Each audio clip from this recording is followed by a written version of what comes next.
Assalamualaikum, selamat pagi geng. Okey, hari ni kita di mana pula? Hari ni kita jalan-jalan lagi. Best jalan-jalan. Hari ni kita pergi breakfast drive. Okey, hari ni breakfast drive ke mana nama tempat tu Singgah Kemin. Singgah Kemin, dia tempat makan breakfast tepi sungai. So jalan dia ikut Kajang Seremban Highway. Sekarang tunggu dekat tol Setul. Pok dia dah sampai tu.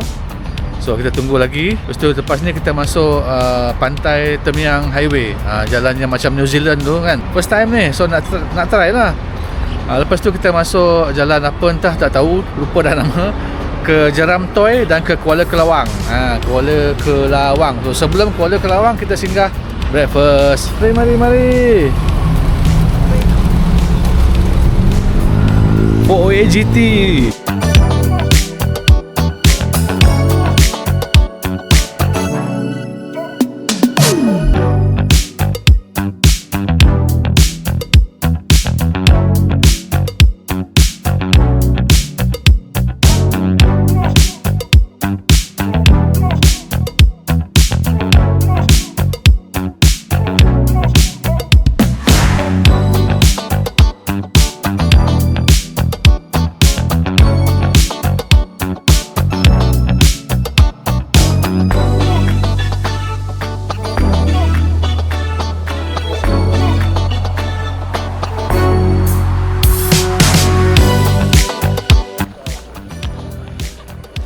Okey, baru sampai dekat Singgah Kemin. Inilah tempatnya.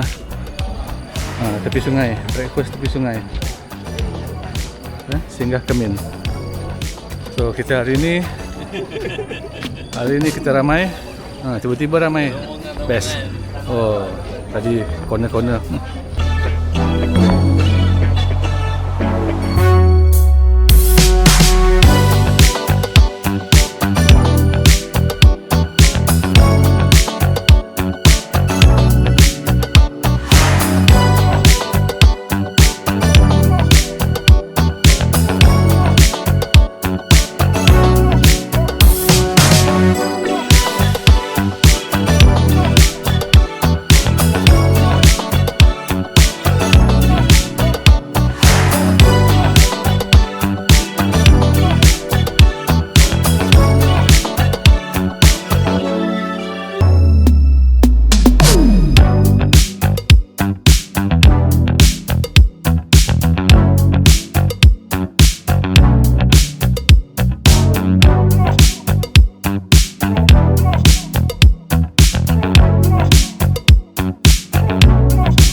Okay geng, itu dah dia, sudah habis. Sekarang kita balik. Jom.